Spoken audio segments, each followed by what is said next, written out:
Hey there, it's Colby. So, as we begin to prep our turkeys and get ready to make our stuffing and mashed potatoes ahead of Thanksgiving Day, we wanted to re-air a delightful and award-winning episode from last year. It's a culinary mystery that senior producer Ted Muldoon and our old colleague Shane Harris went on a quest to solve. It's a story about a sweet, meaty treat that had been at the center of American power for decades. It's about politics, loyalty, and finally giving credit where credit is due. Okay, we hope you enjoy the show. Shane's going to take it from here.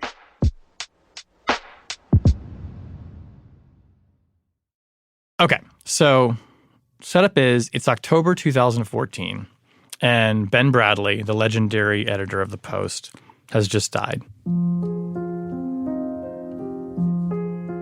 And I'm reading an article in the paper, not about his funeral, but about the after party to his funeral. So Ben had an after party, and it was like an A-list party. And where are you in your life? Where are you working? I am working as the senior writer for Washingtonian magazine. So I've been working as a journalist in D.C. at that point for about 14 years, writing on national security, policy, and politics.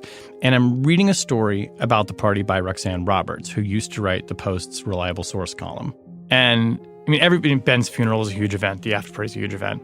And everybody wanted to go to the after party. I think the after party was more exclusive than the funeral. And she's writing this column that is very much with that kind of vibe. But also it's framed as this kind of last hurrah where Sally Quinn, who is also a Post writer, who is Ben's wife, is giving Ben Bradlee this final send-off because Ben and Sally famously threw parties, especially big dinner parties that were often quite exclusive. They very much serve this function of social cohesion and influence among a very influential set of people in this town. And so I'm reading it, and the column is describing the food that's being served underneath these tents, I guess, on the back lawn. And it says, there were ham and biscuits, there was chicken, there were chocolate brownies, and bacon. And just says, and bacon, period. And there's no description of the bacon, which makes me think okay, well, so there's bacon strips being sent around? So I go over and talk to my friend Carol Joint, who I was working with at Washington at the time. I either called or walked across to your office and said, Carol. What's the thing with bacon? Yeah.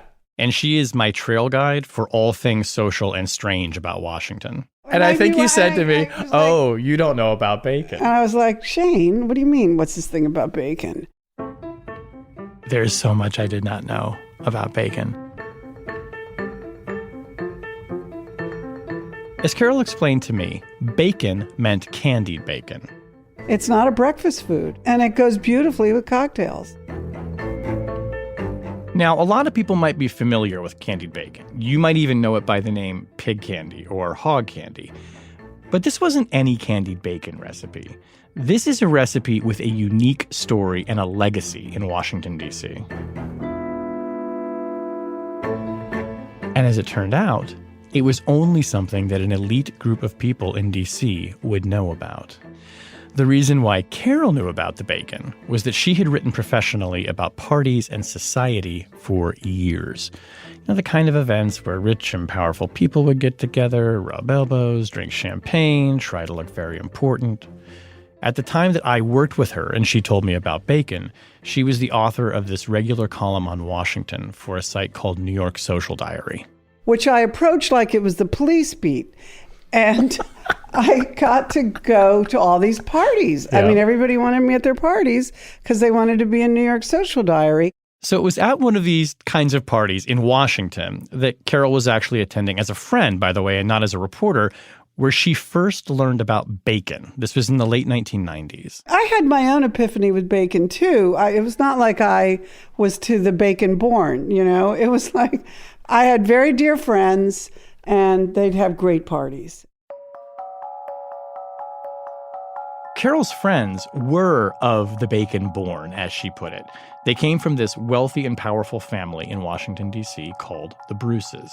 So I went to this party around the corner, not knowing what to expect. And as I'm standing there with all kinds of people coming and going and everybody very glamorous, I see one of the staff go by with a tray with these little squares, and a woman across the way goes, "Oh, you're serving the bacon. This is so great." And I'm like, "She's serving the bacon? What's with the bacon?" So I start following the bacon through the party, and I grab one, and it's just insanely delicious. It's bacon, and it's savory, but it's a little bit sweet, and it's crunchy, but it's not too sweet. It doesn't taste like candy. It tastes more savory, and it's got this incredible texture. So I keep following this server through the party and getting another piece of bacon. Finally, Carol found her friend, and she asked, "What's with the bacon?" And she said, "Well, that's Vanjie's bacon. She would always serve this bacon, and so we have the same person who made the bacon for her make the bacon for us." The bacon recipe being served at the party belonged to the mother of the guy who was throwing the party. Her name was Evangeline Bruce, or Vanjie for short. Vanjie's bacon. Vanjie's bacon was once legendary in D.C. In her day, Vanjie Bruce and her husband, David K.E. Bruce, were among the most influential and powerful people in Washington. David was an ambassador who served all over the world. He was a very prominent diplomat. The Bruces belonged to this Camelot era of Washington just after World War II, when the most powerful people in the country, Democrats and Republicans, people who did not necessarily agree with each other, would sit down together at dinner, and sometimes, quite literally, were deciding U.S. foreign policy. Well, it was a collection of journalists, publishers, and spies and diplomats who lived in a small area, basically an enclave of Washington, D.C., called Georgetown. That's Greg Herkin, who is an American historian and author of a book called The Georgetown Set, which focuses on people like Evangeline Bruce. They got together very often on Sunday nights in what was called the Sunday Night Supper and discussed the current events in American foreign policy, and oftentimes, because they were journalists and publishers and spies and diplomats, had a disproportionate influence upon American foreign policy. The heyday of this group of people, this Georgetown set, was really in the 1950s and the 60s, but their influence and the parties they threw rolled on into the 70s and the 80s as well. The Georgetown set included some of the most notable people of the era. You had people like the Grahams, who had once owned the Washington Post, families whose members were associated with setting up the CIA, people like the Wisners and the Dulleses. You had the Alsops. Joe Alsop, a hugely influential journalist, threw some of the most famous Sunday suppers that Greg Herkin was talking about. The Kennedys were a fixture in this mix.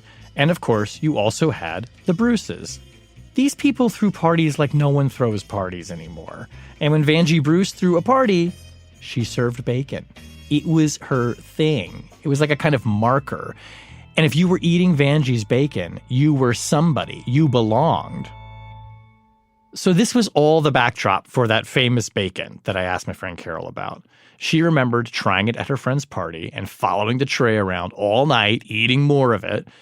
Now, Vanjie Bruce had died in the mid-1990s, and her husband had died years before that. So I asked Carol to try calling her friend to get the recipe. And she said, well, that was made by Odette Pereira, who worked for Vanjie, and she was her cook. Odette Pereira, the potential true source of the bacon recipe. And I said, well, do you know how to reach her? And she said, let me see if I have a phone number. I called it. I got Odette, and she was this very lively person and knew exactly what I was talking about and told me she was still making the bacon. I said, what's the secret? Odette refused to tell her. She would not give Carol the recipe. Evangeline Bruce had made Odette swear that she would never reveal it. And almost 20 years after Vanjie had died, Odette was keeping her vow of silence. But she said she'd make it for me. And she made me bacon and brought it to the house. And I think you even ordered some from her, too. Well, you got some for me. I got some for you. Yeah. Okay. So Carol brings over this bacon to my house in this, tin. And I open it up. And it's these shards of, shellacked meat. You can tell it's bacon. And it is coated in this shiny, candy exterior. And when I bite into this, it is like Dorothy seeing everything in color. I mean, it is like fatty and savory, and it's a little bit chewy, but it has this amazing crunchy exterior. It's the perfect balance between salty and sweet and savory. You eat one piece of this and you just want to eat another, and then you want to eat another. Like, you can absolutely see why Carol is just following this tray around through the party all night. This is now 10 years ago that I first tasted Vanjie's bacon. I have not stopped thinking about it. Now, all this time, mind you, I am covering the Donald Trump administration. I'm like writing about the CIA. I have a job, and I would put the bacon story down for a while, and I would try to come back to it, and then like life in the world would just sort of get in the way. I mean, I have cracked a lot of stories. I have still not been able to figure out how to replicate this candied bacon recipe. I mean, I'd go online, I would Google the words candied bacon, and there are a ton of recipes and tutorials on how to make candied bacon. And I would try all of them. Nothing tasted like Vanjie's bacon that I had tried all those years ago. And I know how to cook. Like, I know what I'm doing. I could not nail this. And it suddenly felt like everywhere I went, candied bacon was just on a menu. I was being haunted by bacon. And none of it was as good as Vanjie's bacon. Now, over the years, I would bring this up with people in the city who had been to her parties, and they remembered this bacon. There is actually a Vanity Fair article that mentions this. It's a profile of Evangeline Bruce written in the 1990s. And it opens up with this sweeping scene of all the guests at her house for this brunch on a Sunday. And there's a congressman and there's a network TV anchor over here. And the article describes these freshly shucked oysters being set out on a white linen tablecloth and like trays of miniature steak tartare floating around the party. And then there's a quote that they're also serving the famous Bruce bacon. And it says in parentheses, unfailingly crisp, sweet, and greaseless. Which it is! So that is Vanjie's bacon. Now, sometimes when you're reporting a difficult story, if someone isn't ready to give you some information, you give them some time. 10 years seemed like long enough to try again. What I'm looking at is who can tell us how to make Vanjie Bruce's bacon. Odette. She's the key. She's the key. Think she'll ever give us the recipe? I don't know. I mean, I suppose the argument to be made is it deserves to be known. Now, let me just say, I am very accustomed to making difficult phone calls, trying to get information out of people who are paid to keep secrets. But when I sat down in the audio booth with post-producer Ted Muldoon to call Odette, I was really stressed. Is it? Deep breath. We do it? Okay. You're so nervous. I'm nervous. You do national security coverage. I know, but this is like, I mean, what if she's going to be like, piss off, you weirdo. Why are you calling me? I know I don't want to buy a subscription to the Washington Post. All right, let's see what happens. All right. Okay.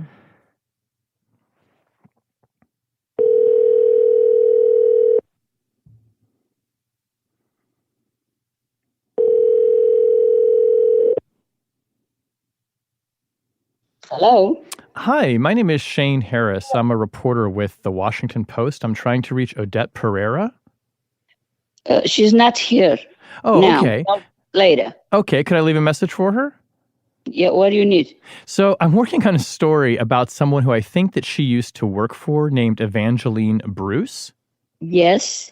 And I was hoping to talk with her about that. I'm working on a podcast, and believe it or not, it's actually about a special recipe that Evangeline Bruce used to serve at parties that I think Miss Pereira used to cook. Listen, can you hold just for a minute? It's myself. So that is myself. I don't know who it's called. But I can go back talk to you because I'm in another phone for something. Okay. Can you just hold it for a minute? Yeah, hold on. Odette is myself. If that wasn't clear, this is Odette on the phone, even though she initially disguised her identity. Not the first source to do that in my experience. So Odette puts me on a brief hold because she was on the other line with somebody else. Okay, you hold it. Thank you. Yeah. Oh, yeah. What? Yes, I cooked for 35 years for Wow. Evangeline Bruce. Oh my God. So I've been looking to talk to you for a long time, actually. I have been working on a story about, believe it or not, all things candied bacon. Evangeline Bruce and the candied bacon. Yeah. Yeah. The same bacon. So I explained a bit about how I learned about the bacon, and then Odette explained a bit about how she first started cooking for Evangeline Bruce. I learned cook when I came to the States in 72. Where did you come from? I came from Portugal. Odette had lost her parents when she was quite young, and she followed her sister to the States. When she first got here from Portugal, her sister got Odette a job at the Italian embassy as a cook, even though Odette didn't know how to cook at the time. So she started learning on the job by experimenting with different recipes. I'm very curious, and I like to start to do something new all the time. And they like this. How did you first start working for Evangeline Bruce? Well, Mrs. Bruce, this is in the around 75. Odette became Evangeline's personal cook, which of course included cooking for her dinner parties full of rich and powerful people. Oh, it's all the states, like Chancellor, Vice President, Mrs. Reagan, all the people who work with the presidents. Wow. So like people from the White House and like really powerful political figures. Oh, yes. Sometimes have the security comes for see the cooking and stay in the kitchen looking what I cook. So like the Secret Service would come watch you cook? Oh, yeah. Odette especially loved whenever the First Lady, Nancy Reagan, would come over. She, of course, was the wife of then Republican President Ronald Reagan. And after the meal, Nancy would often come back and visit with Odette. She's all the time she comes. She say, come to say thank you. One time she's there and she let me take hot picture with my kids. Odette still remembers the first time that Vanjie asked her to try to make the candied bacon. She find out in London in some place. I think it's in Queen's house, I think. In the Queen's house, you said? I say it's in the Queen's house. Like as in Buckingham Palace? Yeah, oh yes. That's where she said she remembered eating it? Yes, I think she said it's in the palace, I think. But she didn't know how they do it. Bacon literally fit for a queen. But Evangeline didn't know how to make it. So one day, Odette says, Vanjie comes to her and asks her to replicate this allegedly royal bacon recipe. And she just tell me, Odette, I don't know. I know it's bacon and sugar. You have to find out. And she tell me, you have to try. I've been for a week, every day, for try to see the right bacon, what she eats in London. For a week, Odette made batch after batch of bacon. And Vanjie would come in and she'd try it and she'd say, no, this isn't quite right yet. You have to try again more. So, and I will try one day, said, oh, yes, this is exactly what I ate. And said, Odette, you keep the secret. Now, this is important. According to Odette, there is a reason to keep this recipe secret. Everyone loved it and everyone wanted it. People would come over to the house, they would expect it, they'd come to the brunches. She told me that Princess Margaret, as in the Queen's sister, actually came and ate the bacon. And like, I don't know if this bacon really came from Buckingham Palace, but like somebody who's been there quite a lot ate this bacon and loved it. So you probably wouldn't tell me the recipe, would you? No. I can tell you it's bacon and sugar. That's it. Yeah, you can try it. Do you still make it on request? Oh, yeah. Like, could you make me some? Yeah, if I have time, if I don't know. What do you need? Maybe for the winter. Maybe for the winter or something, yeah. Yeah, I can make it in the winter. You can call me late in the winter, and I'm sure I can do it.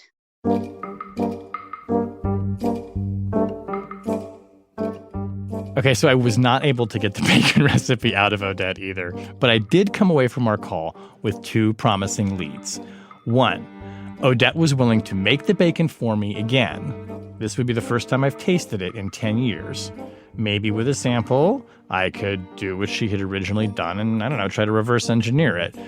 Two, according to Odette, I might have a lead on the original recipe. it might belong to Queen Elizabeth, which would be a very exciting development, right? My instinct would be correct. This bacon recipe went straight to the top. After the break, my 10-year quest for bacon continues.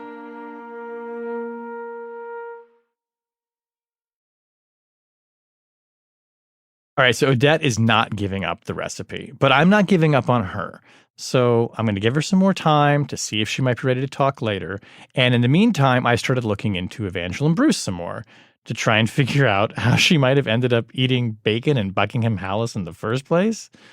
Now, I have reached out to Buckingham Palace for a comment on whether or not bacon has ever been on the royal family's menu and whether Evangeline Bruce might have tasted it there. I am shockingly still waiting for a reply. Evangeline Bruce did move around in some very rarefied circles throughout her life, so it's possible. She was the daughter of an American diplomat. She grew up all over the world, moving between Italy, Sweden, France, Holland, Great Britain, China, Switzerland. Later on in her life, she married David K.E. Bruce. I understand they met when they were both working for the OSS, Office of Strategic Services, the precursor to the CIA, during the war. I was born in Baltimore, Maryland, on February 12th, 1898. This is David K.E. Bruce. He died in 1977, and this is from an oral history that he gave just a few years before. It's part of President Truman's archive. At various times, I was in the United States Army during the First World War from 1917 to 1920, during the Second World War from 1942 until 1945. Bruce became a high-ranking official during World War II in the Office of Strategic Services, which, as Greg Herkin mentioned, was the precursor to the Central Intelligence Agency. You know, the agency that I cover for a living. I was eventually director of the European Theater of Operations of the Office of Strategic Services. At the height of World War II, David was running operations in the European theater for the OSS. So you can think of him as like acting as an American spy master, fighting the Nazis. The OSS was supporting resistance efforts behind enemy lines in occupied France. They were sending people in via parachute to set up roving bands of intelligence operators to try and foil Nazi plans. And David was Evangeline's boss while they were both working at the London office of the OSS. This is how their love story began, according to Evangeline's 1995 obituary in the New York Times. Quote, "One day her boss began questioning her about the languages that she spoke. 'I suppose you speak Italian,' he said. She said yes. 'German?' She nodded. 'French?' Again, yes. 'Well, you certainly don't speak Japanese and Chinese,' he said. 'Well,' she said, 'it happens that I do, sir, because my father was stationed in both countries.' With that, David K.E. Bruce invited her to lunch.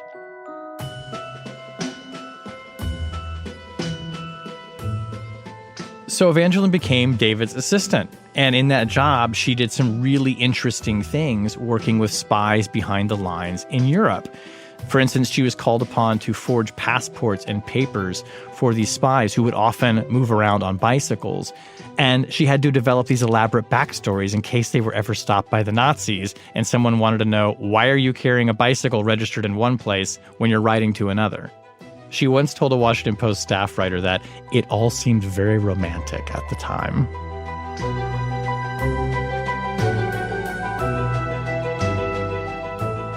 Now, after the war, David became one of the most important diplomats of the 20th century. He was deeply involved in the Marshall Plan, which helped to rebuild Europe. He held all sorts of important posts.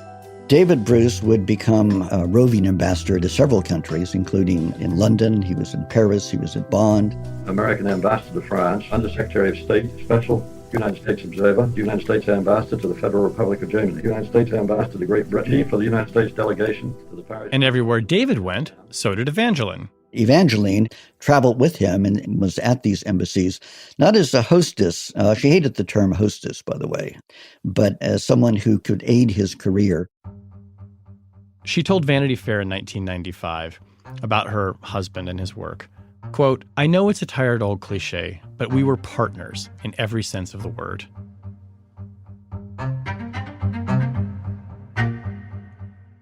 Diplomats don't just sit in a room and have talks. They get people together in embassies and throw parties. For the work of diplomacy to happen, there has to be this convivial setting, this social place where everyone comes together.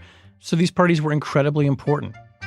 Evangeline was the one responsible for creating that scene. It was her responsibility. And it was in her capacity as the wife of the American ambassador, socialite, and diplomatic entertainer that Evangeline would have allegedly had the opportunity to try bacon at Buckingham Palace. The Bruces and people like them are the establishment. It's at dinner parties and cocktail parties in their home and in others like them where powerful people who make decisions about the fate of the nation get together and drink and eat.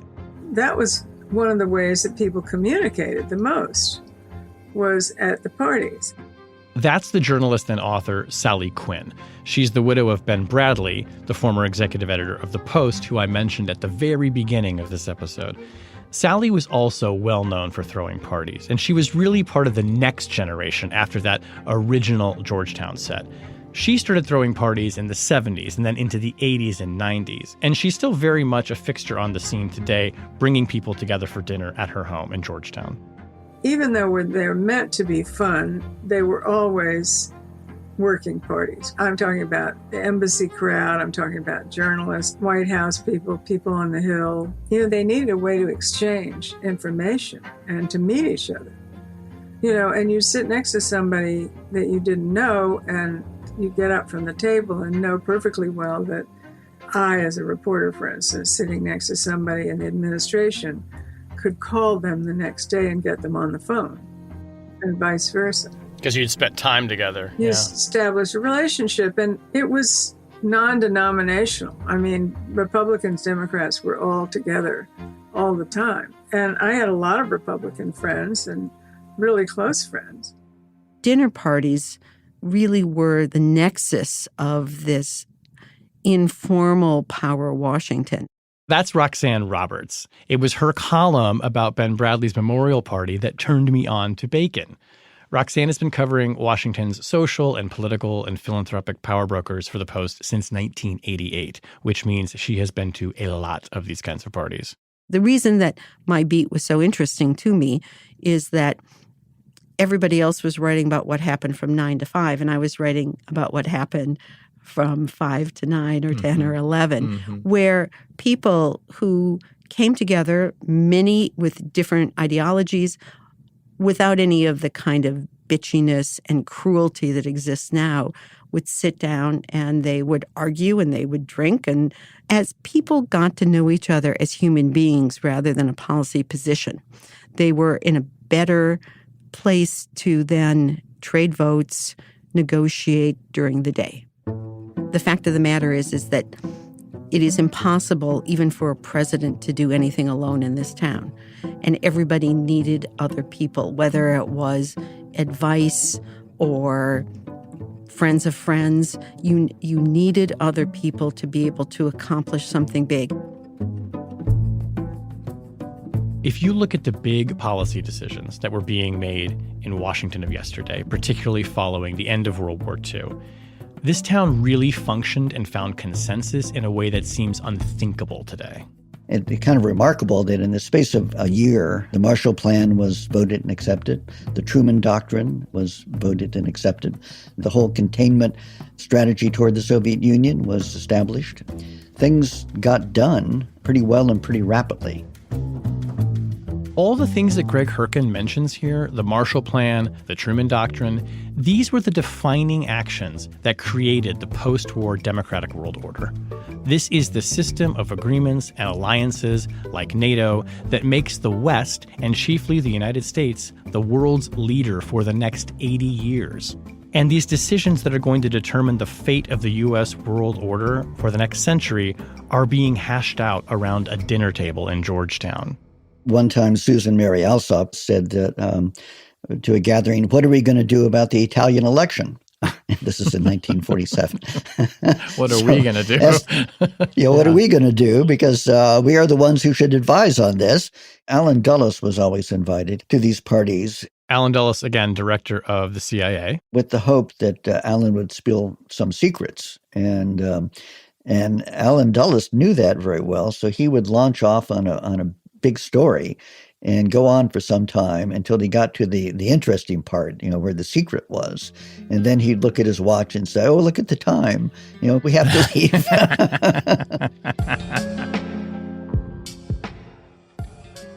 So it was in this context where women like Evangeline Bruce would need to plan the menu. And sometimes their recipes were treated like state secrets. They would keep their own recipes. That's Carol Joint again, my trusted guide through social Washington. Other hostesses would covet, so-and-so's beef stew, or so-and-so's chicken this, or so-and-so's shrimp that. Or how did you get that salad dressing? There was a certain elitism in who your chef was, who your cook was, and the secrets that they kept of your special recipes.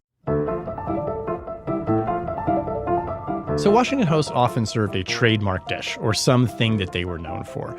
And for Evangeline Bruce, it was the secret candied bacon recipe that she'd asked Odette to spend that week perfecting. According to Odette and others that I tracked down, Vanjie's recipe was the first one to make candied bacon trendy in Washington. It became widely imitated and remained popular well into the 80s and the 90s. I've met lots of people who have their own bacon recipe, and it's bipartisan. Dick Cheney serves a bacon that's actually made with chili pepper in it. The idea of people from across the aisle gathering with certain non-political but very powerful people, influential people, that's changed. There's a reason the Georgetown dinner party has sort of been elevated to a unique and important thing, because it doesn't happen in the same way. Is Washington better off now not having people like Evangeline Bruce convening in that way? Is it more egalitarian? Is it more democratic? Or have we lost something, an important function that those parties served? I am going to say that in column A, you have a bunch of wealthy white people, for the most part, attempting to solve the problems of the world from a very elite perch. And you can find quite easily all the things wrong with that. On the other hand, you have a city full of people who are making both national and international policy that have decided to declare war on each other. They have no interest in working together. They see that as a sign of weakness. They have no interest in getting to know each other. There is virtually no respect for each other as human beings or fellow patriots. There's a lot of performance and theater and not much governing. So I would say, and I'm going to sound old, but at least these dinner parties, as flawed as they were, had a goal, and the goal was to make the country better. And I'm not sure that throwing a tantrum on the floor of the House in our new version of egalitarian politics is better.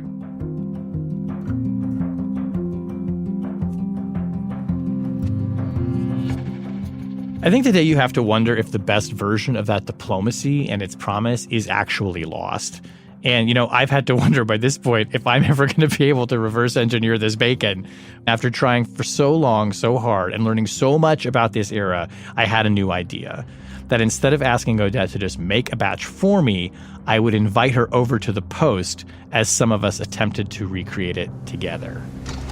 Hi, Marina, Odette. Hey, Hi, Shane. I'm Shane. Very nice to meet you. Hi, nice to meet you. I'm Odette. Come on inside. I've never been in the Washington Post. Well, hey. I met Odette and her daughter, Marina Kuko, outside the Post, and we went up to the food lab. That's where we met our Post food writer, Aaron Hutcherson. He was with us. I figured, hey, if Odette wasn't willing to reveal the recipe outright, maybe she'd give us some tips. A little, wink and a nudge here and there. So, all right. So we have bacon and we have brown sugar. You can put your purse down, make yourself comfortable if you want. Okay, you're just watching. Yeah. Now, no pressure. No pressure. None whatsoever. So Aaron starts cooking and we start talking to Odette. Aaron's got a pack of bacon, a jar of dark brown sugar, an aluminum sheet pan, and then a baking rack in the pan to elevate the bacon over it. Odette starts reminiscing again about Evangeline eating candied bacon in London, but as she's telling the story, she's keeping an eye on Aaron as he starts to put the bacon on a rack to put it in the oven. You not do it the right. Oh, you don't use You need to put sugar first. sugar first? Okay. Yes. It was clear that Odette was not just going to stand by while bacon was being made. You don't need the rack. No. Okay. No. Odette makes Aaron throw the rack off to the side. So now do you put the brown sugar on the tray? Yes. So put the sugar Over all the- over the over the tray? All over the place, yes. Oh. With your hands, yes. You put it all over there.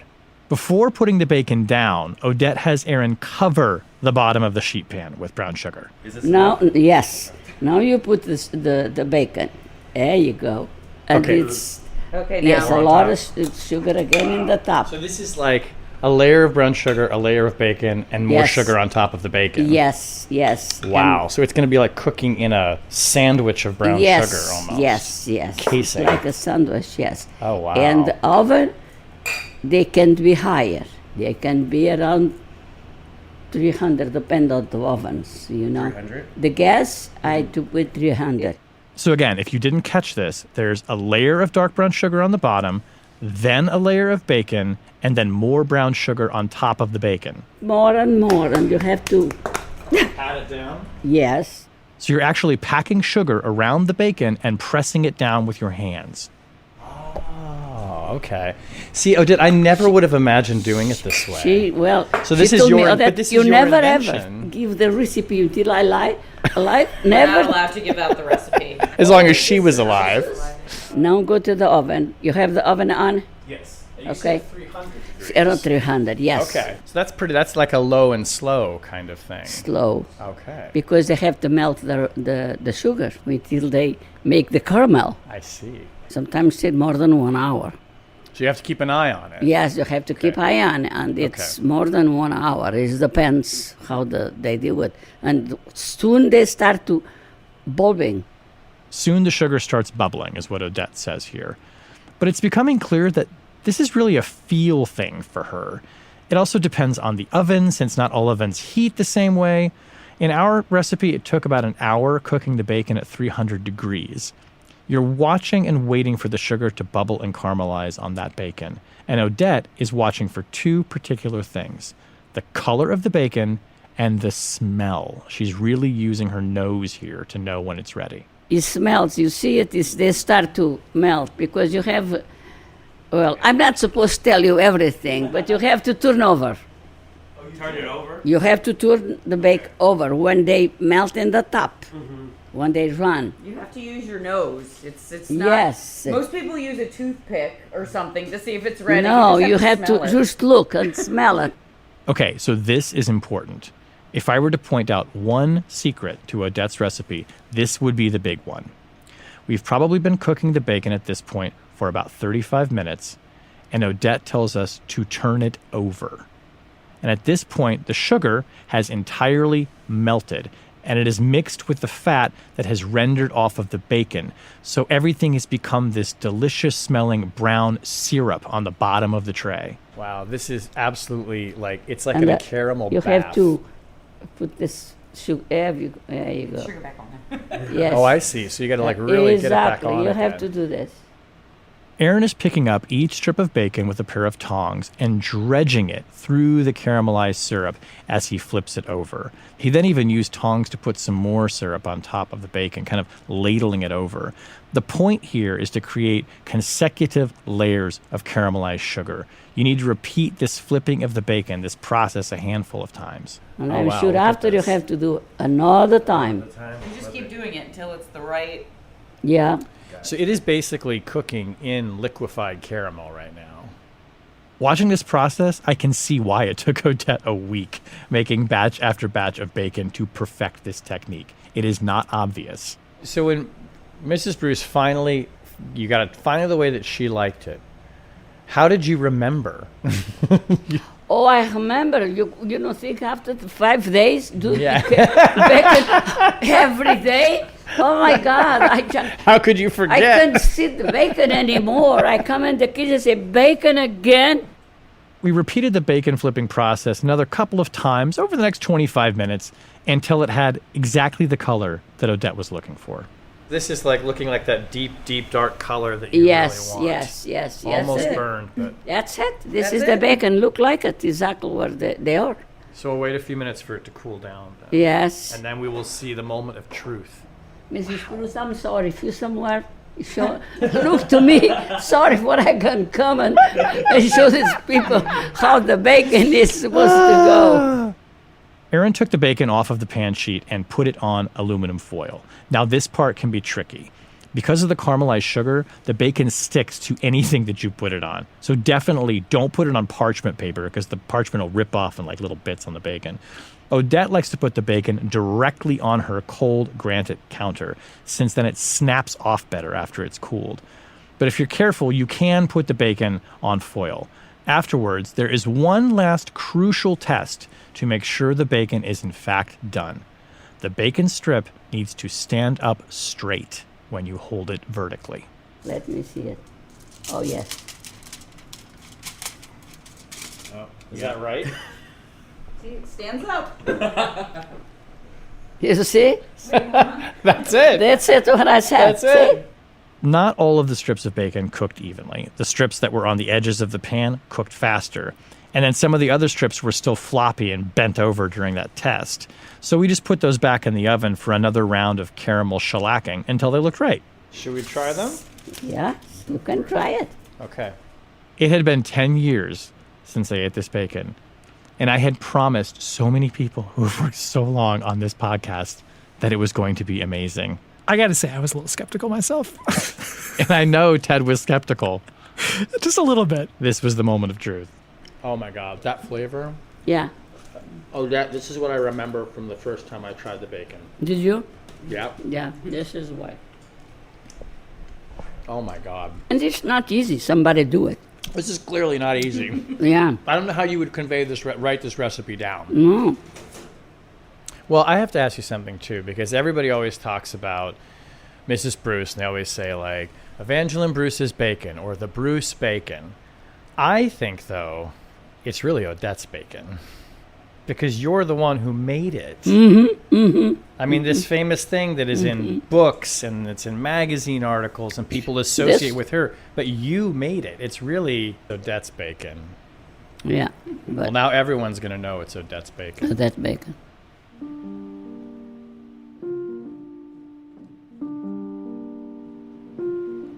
My name is Odette Pereira. I came from Portugal 50 years ago. When I came, no money, no English, no nothing. Just a suitcase, my husband and my daughter in my arms. And now, I'm so proud being America because I have 8 grandchildren, 3 children, where they make me so proud.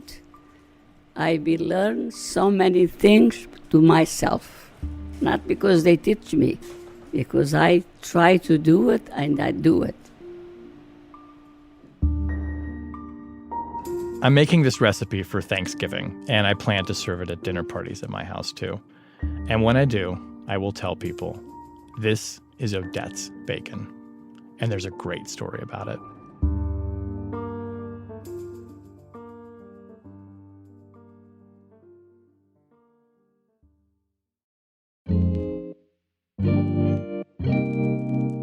That's it for Post Reports. Thanks for listening. One more thing. We have an excellent Black Friday deal going on right now. For a limited time, you can access the Washington Post for just 99 cents. That's unlimited access to all of the Post for only 99 cents every 4 weeks. That is a great deal for the first year. And after that, it'll cost $12 every 4 weeks. You can cancel anytime. But don't wait, this Black Friday seasonal offer won't be here for long. Go to WashingtonPost.com/subscribe and grab this deal before it's gone. That's WashingtonPost.com/subscribe. This story was reported by Shane Harris and produced by Ted Muldoon. It was edited by Maggie Penman and Renita Jablonski. Special thanks to Ariel Plotnick and Ariella Markowitz. Tape of David K.E. Bruce is courtesy of the Harry S. Truman Library and Museum. I'm Colby Ickowitz. Have a happy Thanksgiving.